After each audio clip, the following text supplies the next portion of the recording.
I would love to see an embassy open in Tashkent in the future. The lack of a visa application center here is a headache for people wishing to travel to Canada. We do our visas through a separate ministry, the Ministry of Citizenship and Immigration Canada. There are lots of travel agencies and consultancies who say that they will help with visitor visas.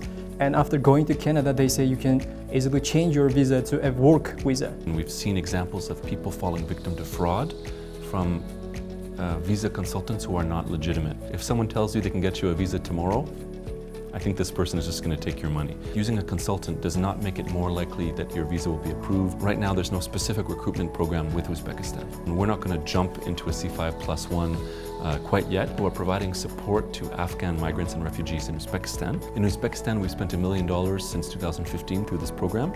Thank you very much, Ambassador Hamson, for coming over this long distance. We really appreciate your presence in our office. You are based in Astana, right? That's right. But you are responsible for maintaining Canada's foreign relations with 5 Central Asian countries. It must be challenging. What are some difficulties you face in your role in this diverse and geographically vast region?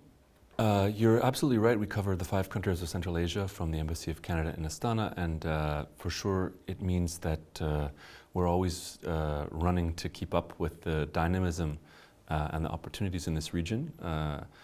It's a region that's moving fast, growing fast, changing fast. There's a lot of development, and yet we have a small team, hardworking and talented team, but it's tough to keep up with all the issues, and certainly you cannot be in 2 places at once. You cannot teleport, unfortunately, so we have to travel. We do miss some key events, but we try to be at the important conferences, trade fairs. In Uzbekistan, there was a dinner of G7 ambassadors with an important dignitary, and I made the trip to make sure that I could participate in that forum. So we try to be here when we can, but for sure, if I could teleport or if I had an on-demand helicopter, it would make life a lot easier. Well, Canada does not have an embassy in Uzbekistan, as we've just talked about. So Uzbekistan has the largest population in Central Asia. Are there any specific reasons for the Canadian government to decide not to have an embassy in Uzbekistan? No, there's certainly no obstacles in the sense of some reason we wouldn't want an embassy. I think in an ideal world we would have 5 embassies in the region because we value our friendship and dialogue with all 5 countries. You're right that Uzbekistan is a very important partner and a growing economy, growing population, so I see a lot of reason for us to have a strong presence here. I think that, but that's down the road. If it's going to happen, it'll be down the road. This year is the first year that Canada has represented itself in Uzbekistan from an office in Astana. Before that, our office in Moscow was covering Uzbekistan, but we find that we took the decision to consolidate the 5 countries of Central Asia in our Astana office under my leadership, and as a result, we're able to be here easier because, you know, it's a less than 2-hour flight from Astana, so it's more convenient. But in the past from Moscow, it's still possible, but it's just a bit more challenging. But I wouldn't say that there's any reason we don't have an office. It's just we have currently a lot of trade with Kazakhstan, growing trade here in Uzbekistan. It is a larger population. In terms of our economic partnership, it's just starting, and I think down the road we'll see how it evolves, and I would love to see an embassy open in Tashkent in the future. But right now, we're still pleased that we've at least arranged our accreditations in such a way that we're able to be more present as what we need right now in the level of development of our relationship with Uzbekistan. Many citizens of Uzbekistan face the inconvenience of traveling to Almaty to submit their fingerprints for processing their Canadian travel documentation. Is there any discussion within your government about opening a consulate in Uzbekistan to facilitate this process? It's indeed an issue that we're aware of, that the lack of a visa application center here is a headache for people wishing to travel to Canada. I'd like to clarify the terminology. In our terminology, the consulate is the part of our embassy that serves Canadian citizens with, you know, passport renewals, or if a baby's born and they need a document, this kind of thing. We do our visas through a separate ministry, the Ministry of Citizenship and Immigration Canada. And right now there's no office of citizenship and immigration in Central Asia. They're in Warsaw and in Moscow. But that's transparent to the visa applicant. Visa applicants apply online. And then, as you rightly point out, at a certain stage in the application process, they're invited to put in their biometrics, fingerprints, for example. And right now, the closest place to do that is Almaty or Astana or Istanbul. So we recognize it's not ideal. I would say that the main reason behind that is that these centers, that are visa application centers, are private sector contractors of the Government of Canada, where the government signs long-term contracts that are not renewed, month to month. They're renewed in a multi-year span, and so we have not yet taken the decision to open a Tashkent visa application center. But my hope is that in the future, when this contract is renewed, that would be a good opportunity to do it. I'm working on it every day. I think this is certainly one of the biggest issues that people raise with me in Uzbekistan, that they'd like to see greater people-to-people exchanges, travel for tourism, education, business, or as an immigrant to Canada. And without the visa application center, I know it's a headache. So we're thinking about it. No commitments have been made yet, no decisions have been made, but we're working on it. As we notice a growing interest from citizens of Uzbekistan in relocating to Canada, what are the primary migration pathways available, particularly for labor migration, and what preliminary and post-relocation considerations would you suggest? This is a really important topic, and I'm glad you raised it. When I visited Tashkent to present credentials at the end of January of this year, I had very useful discussions with different counterparts in the Uzbek government and with the Minister of Labor and Poverty Eradication. There was a lot of interest in the media at that time about migration to Canada for labor migrants. And at a later date, I think in maybe March or April, there were some reports online about an agreement with Canada on labor migration. I'd like to clarify that at the moment there's no agreement for labor migration to Canada. We are well aware of the strong interest here from the government side. I fully understand that it's an important part of the economic and demographic strategy of Uzbekistan to have many partners around the world where Uzbek citizens can go and work, bring home some revenue, acquire new skills, and contribute to the economies there and at home. So we recognize this as an important and valuable objective. Right now we don't have an agreement. And certainly we will inform your viewers on our website and on our social media when something is signed. And this is a point I wanted to really stress, is that there's a lot of false information out there sometimes, because I think it's well-meaning, but people are so interested in this topic that a rumor becomes a story, becomes a fact, even though in fact it's just a rumor. So please follow our website or our social media. Right now, I'm sorry, Instagram, it's at Canada, Kazakhstan. We're going to change that later, but for now it says Kazakhstan. Or my own is at Alan_Hamson. You can follow us. I promise you, if we ever have an agreement on labor migration, I'll publish it and everyone will find out about it, and we can confirm that it's a reality. Right now there's no agreement. The other thing I wanted to mention is an issue that we've had, not exactly here, but in the region. We've seen examples of people falling victim to fraud from visa consultants who are not legitimate. There are many quality professional visa and immigration consultants around the world, here in Uzbekistan and elsewhere. But I just want to make sure that your viewers take care to avoid giving their money to someone who's not going to help them and who's not going to help them have a successful application process.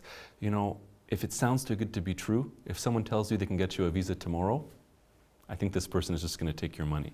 But if you have a reputable, well-established consultant that has a long history of professional and responsible behavior, maybe that's a better option. Each person has to do their own assessment of who they want to work through, or you can apply without a consultant. Many people apply just on the website, and in fact using a consultant does not make it more likely that your visa will be approved.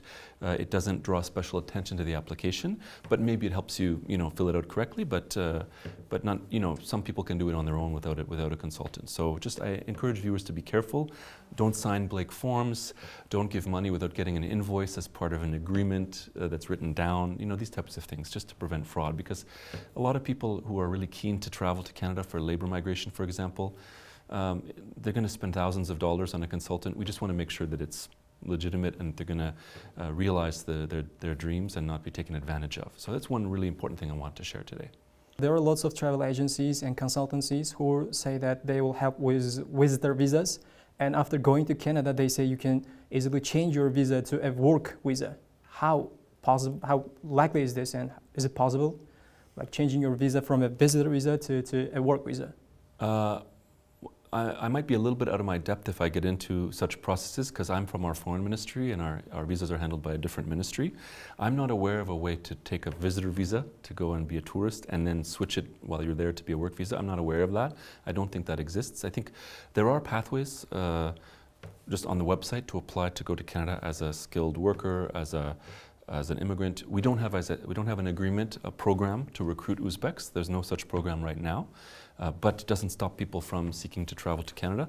My strong recommendation for people is always tell the truth, always fill out the forms 100%, and that's the best way to be accepted. If someone says they're going for tourism but really is going to try to change to a work visa, our people will notice this and the application could be rejected. So it's more important to just apply for the visa you want, be fully truthful, and be careful who you give your money to. But I think I'm not aware of such a switching mechanism as you mentioned. Canada is known for its skilled worker programs that attract global talent. Which particular professions are most in demand? Well, right now, Canada does not have a skilled worker program with Uzbekistan. To my knowledge, the recruitment of workers to travel to Canada is at a global level and includes the full range of highly skilled workers and specialists to unskilled labor. We have a growing economy, but our demography is such that there's not enough babies being born to maintain the population. So, of course, we recruit people to travel to Canada from overseas at all professions and at all levels of skill, we could say. But right now, there's no specific recruitment program with Uzbekistan. I see. What specific areas of collaboration between Canada and Uzbekistan seem most promising? And what is Canada's vision for the future of these partnerships? Indeed, I'm really excited about the partnership with Uzbekistan. As somebody who's been coming here as a tourist since 2011, I know how beautiful the country is, how wonderful the people are, the food. I'm looking forward to getting to the airport for my flight out and having a big plov if there's still some left. So I love Uzbekistan a great deal. We've had a really positive dialogue with the government here since for many years, including when it was covered from our embassy in Moscow.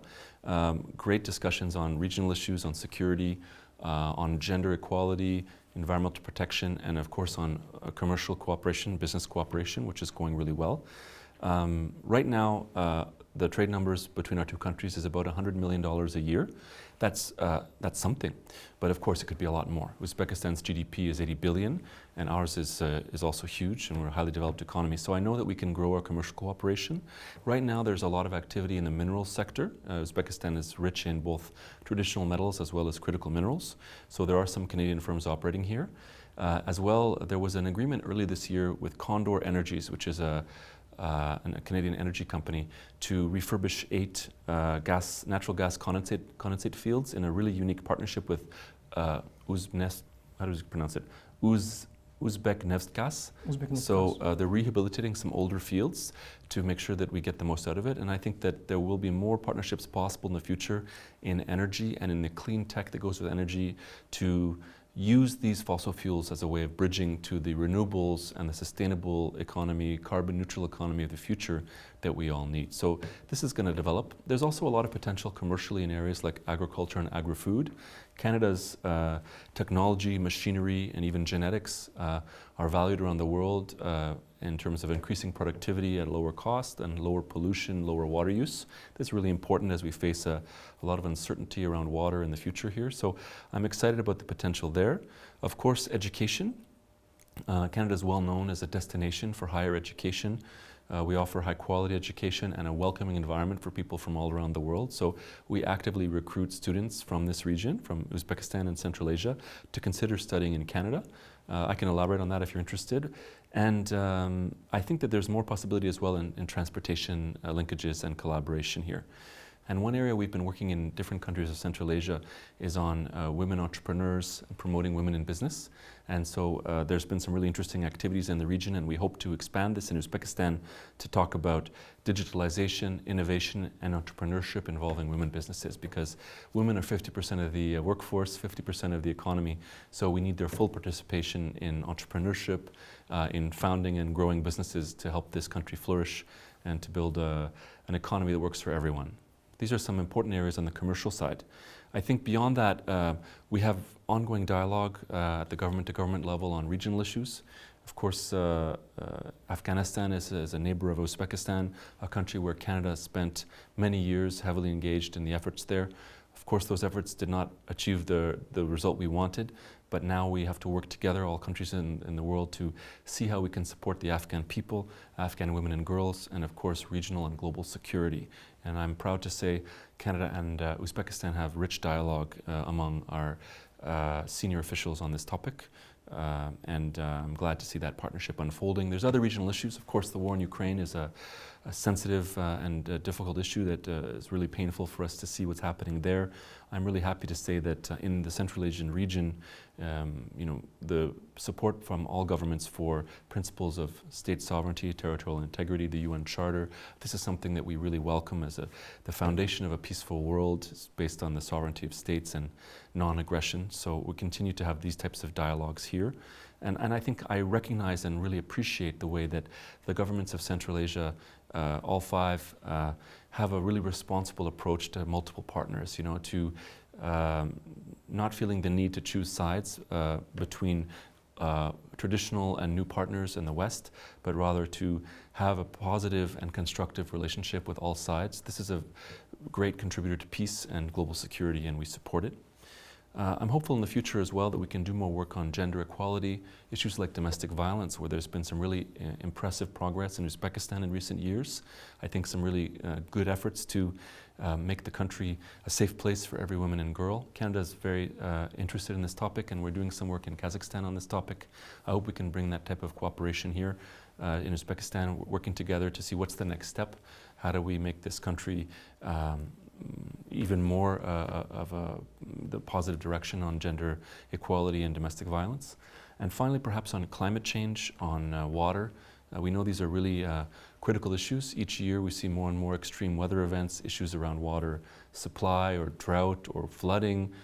We need to find ways to, of course, combat climate change, reducing our carbon emissions, but also how can we collaborate on more efficient water usage, on transboundary water cooperation. There's a lot to unpack there.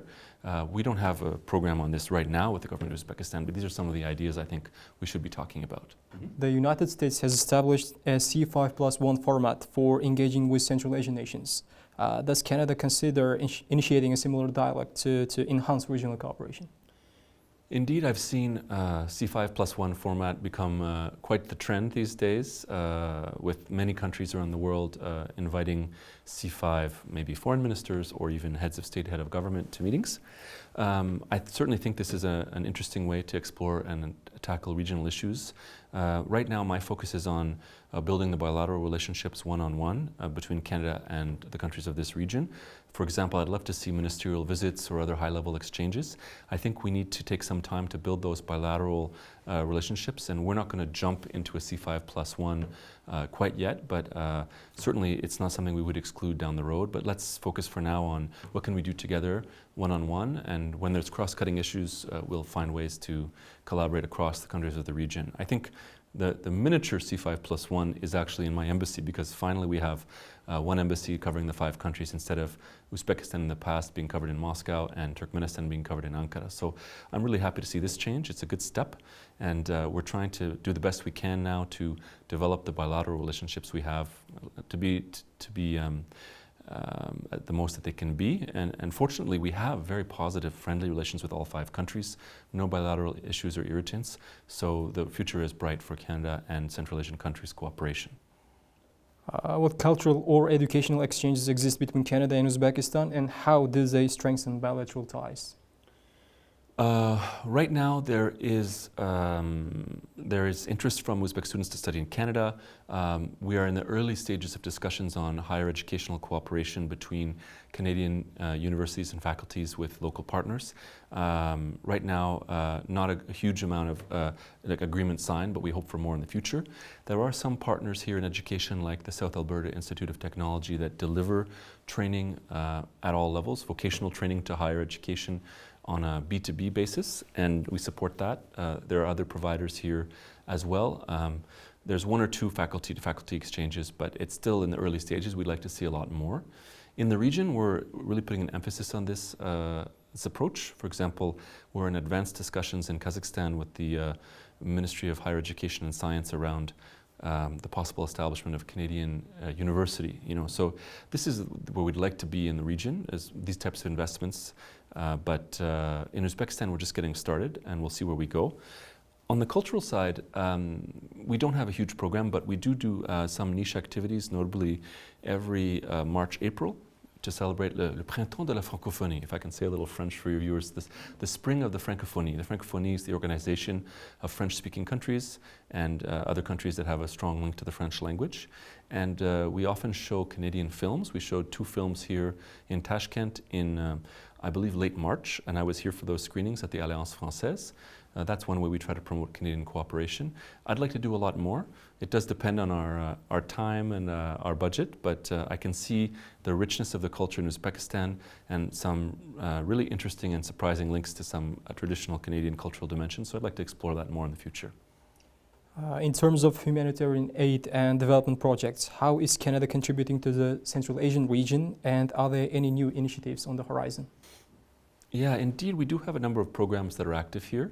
For example, a week ago, I was in Termez in southern Uzbekistan with our immigration ministry to participate in some activities related to a project we have, a $50 million project over several years with the International Organization for Migration.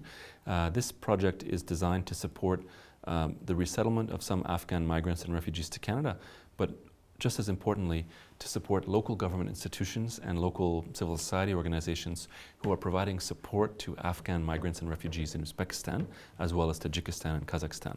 So we have this program to recognize, I think, that the governments of this region are hosting migrants and refugees from Afghanistan, even though it has a cost to them, and we'd like to carry some of that cost, contribute by supporting local partners through the International Organization of Migration. We also have in Uzbekistan 2 security programs. One of them is a $1.8 million program through the UN Office of Drugs and Crime to combat the trafficking in small arms and light weapons. Obviously, with Afghanistan next door, this is a real concern, and we're proud to be supporting Uzbek government institutions to as well as in Turkmenistan and Tajikistan, to interdict and prevent the smuggling of weapons, which is obviously important for security. And there's a similar $5 million project through, it's funded by Canada, but it's delivered by the US Department of Energy, related to detecting and preventing the smuggling of nuclear or radiological material. This is obviously really serious stuff that is really important to prevent smuggling, and we're proud that we're supporting Uzbek and Tajik and Turkmen institutions to make sure they have the latest equipment and the latest training in this very important area. We also have the Canada Fund for Local Initiatives. It's run by my embassy and has about $560,000 a year spread through the region to support local partners, local initiatives, really at the grassroots level, often in job creation, economic development, gender equality. In Uzbekistan, we've spent $1 million since 2015 through this program, and we expect it to increase, and that's one of our core areas. You asked about the broader Central Asian region. We do have other programs as well. I could get into some of them, but we have a very large program through the Aga Khan Development Network in Kazakhstan, Tajikistan, and Kyrgyzstan, focused on health and education and gender empowerment. Very interesting project that funds, for example, the University of Central Asia, which many people will be familiar with. It's in Bishkek and in Narin and in a campus in Khorog, Tajikistan, and there's one coming in Kazakhstan. And there's a few other programs related to nuclear safety in Kazakhstan, which of course had the majority of the nuclear facilities after the end of the Soviet Union. And we're supporting the security of those sites to prevent, again, the proliferation of nuclear material. There's a few other areas, funding through UNICEF for vaccinations for children, and after the COVID pandemic, very important topic, of course, and a few other little bits and pieces. So these are the main areas. Thank you, Ambassador Hamson, for sharing your valuable perspectives. Before we conclude, do you have any specific message for the people of Uzbekistan as they look forward to furthering engagement with Canada? I think the future is bright. We're excited to be here, excited to be working together. I really see this as chapter one of a full, huge book with many interesting chapters. Of course, it's not the first day that Canada has been in Uzbekistan. We've had diplomatic relations since 1992. But I think being close by in Astana gives us a chance to explore, more frequently be here, to explore the opportunities. The future is bright. We hope to work together more. We really appreciate the warm welcome from the government, from the people, and I hope that I can meet more people across this country each time I'm here. So thank you very much. Please consider following us, Instagram at Canada Kazakhstan or at Alan_Hamson. My Twitter's the same, and we have, of course, Facebook, Instagram as well, and Twitter. Thank you very much, Alan Hamson. My pleasure. Thanks very much.